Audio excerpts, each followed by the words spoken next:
Okay, so in this video, we're going to get into finishing. What I use to finish, I always like to use different applications depending on the project.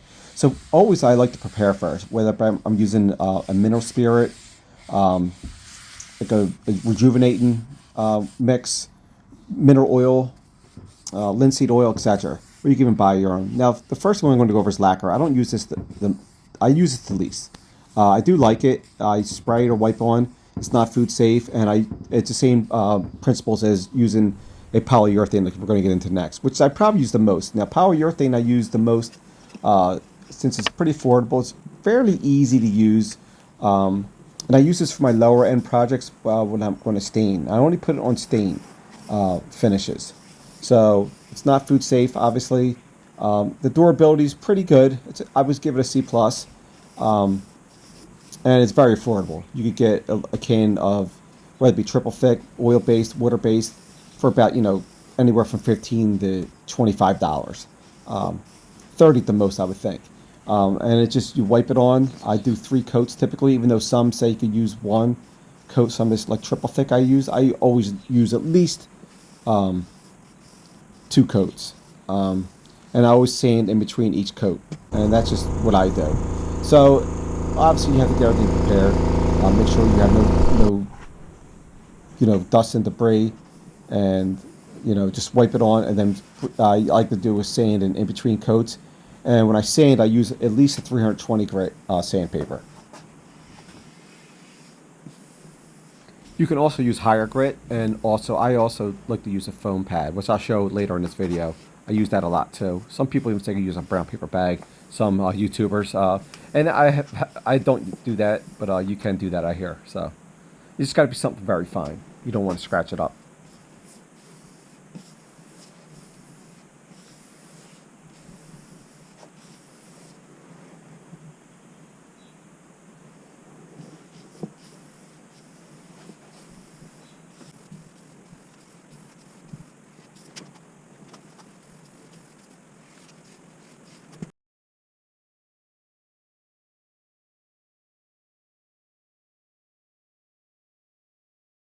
Little mineral oil on, not too much.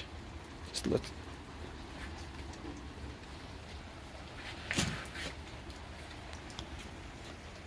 I just wipe it in.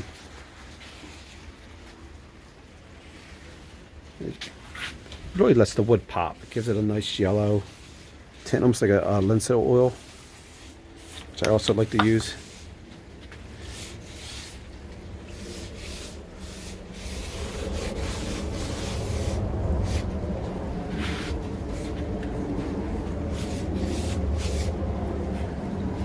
So I'm gonna let that sit for a little bit. Then I'm gonna. So you can see here, I like to use mineral oil, especially for all of my pre-finish.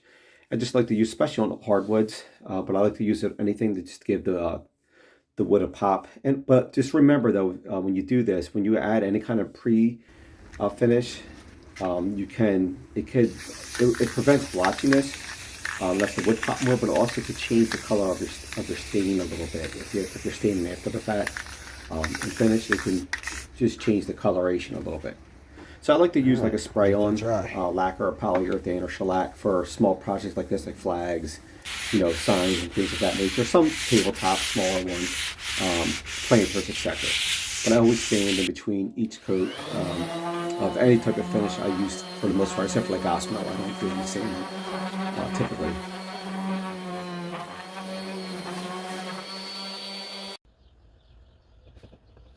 Okay, so now we're on to our staining. So when I'm staining furniture, or anything at that matter, I'm typically staining on a poplar or pine normally. I mean, you do stain sometimes oaks and things of that nature. I won't stain like a walnut. So I just usually wipe the stain on with a shop rag or lip-free cloth. I try not to put any finish on paint. I put finish only on stained products typically, unless it's just a shellac. Once in a while, I'll put on like a colored paint, like a gray or something, or black. But if I'm going to be painting, I try to use a more expensive paint that has a built-in finish.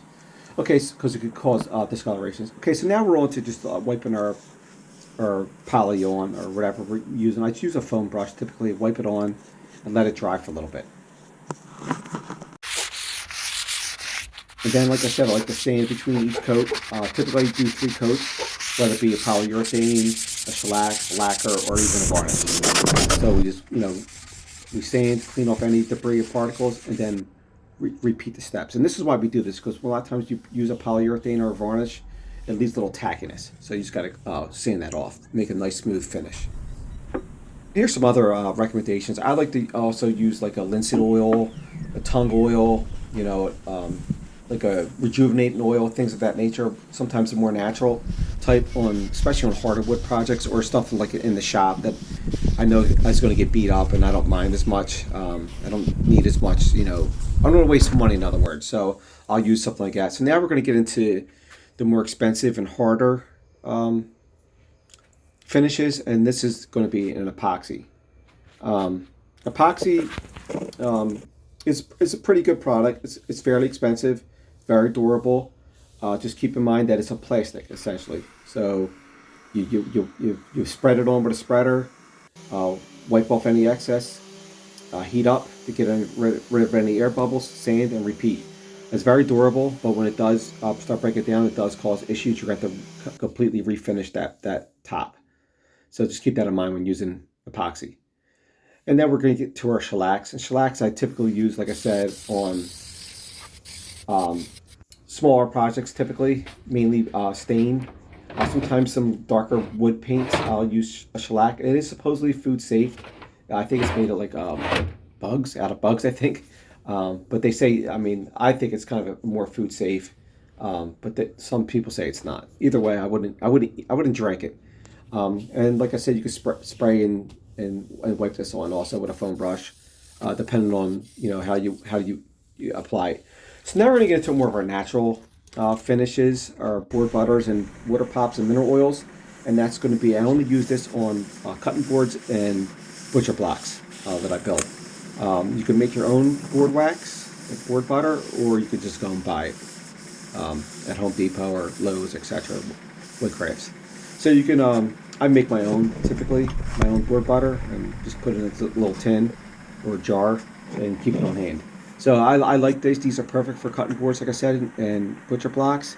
They're food safe. They're pretty easy to apply, and they look good, and they have their use. They help, prevent your wood, but also your equipment that you're using on the wood, chopping stuff up from dulling your knives, etc. So this is a very good finish, in my opinion. I do love it.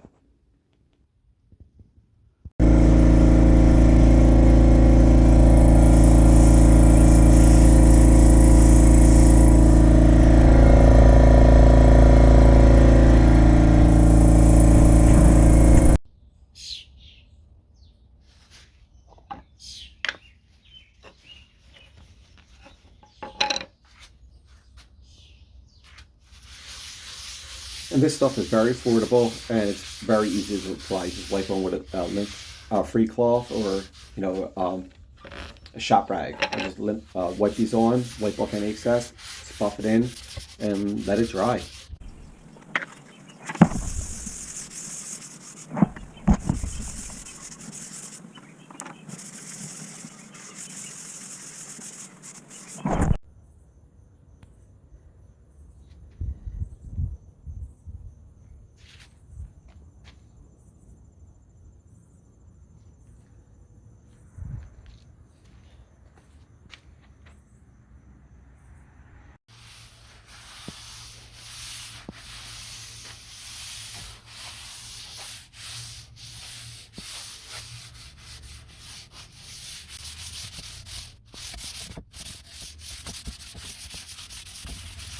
Okay, so now we're going to get into our more natural finishes. I use them mainly hardwoods, and this is going to be an Osmo. You can also use a Rubio Monocoat.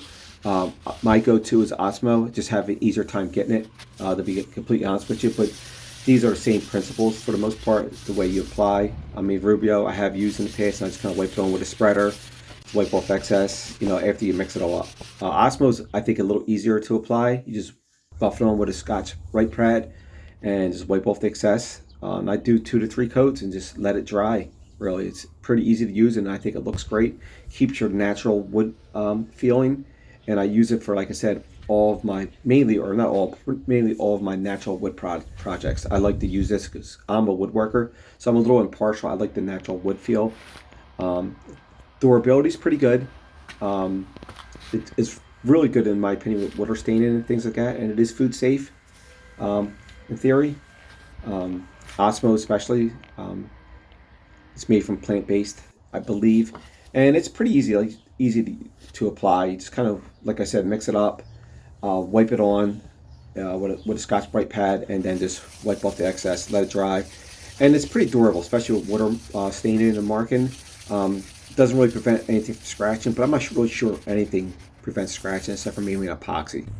And like I said earlier, if an epoxy scratches, it's plastic. It's not safe any longer. You pretty much have to either scrap that table or completely refinish it. So it is pretty expensive too. Rubio and Osmo, it could be any between $50 to $60 for a quart or so, depending on what you're using. Whether you're using just the stain, the finish, or the Poly-X, which is more of like the wax finish, which I like to use, the hard wax. But it's definitely beautiful, and it's definitely my go-to, probably my favorite all around.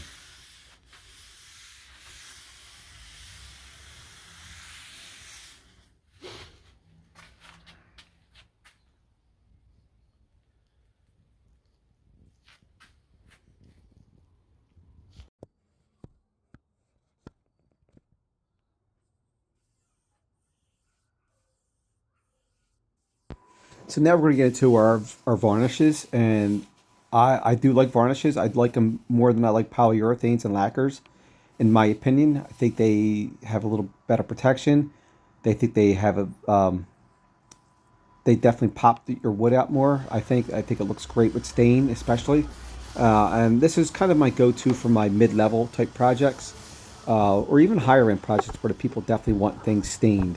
I'll use a varnish because I think varnish, whether it be a general finish or a tried and true, I think have the best protection before you get to epoxy. I think they're a little better protection than an Osmo or Rubio. I don't know if they have better protection with like water staining, but definitely with like little nicks and scratches. I think they provide a little more protection than the Osmo. The Osmo kind of goes inside the grain of the wood and keeps that 100% wood feeling. Where this definitely has more of a plastic coating. You could get different types of finishes, whether it be a matte, satin, gloss, or semi-gloss. I like a semi-gloss if I'm going to put something like this to bring the color out. I think it definitely gives the best look, but that's all personal preference with the client. So I just wipe this on. When I wipe this on, I use a foam brush, similar to what I would do with my polyurethanes, and I do a sanding in between each coat. And typically, I will do 3 coats of any type of varnish. Also, keep in mind with varnishes, these are definitely a little more expensive than a polyurethane, even though they're the same type of application. So their affordability is not as good as polyurethane or lacquer. It could be 30 to 40 bucks for a quart of this, or more. They're not food safe. Obviously, you don't want to eat off these or drink this stuff. But they're I think they're a little more durable than a polyurethane.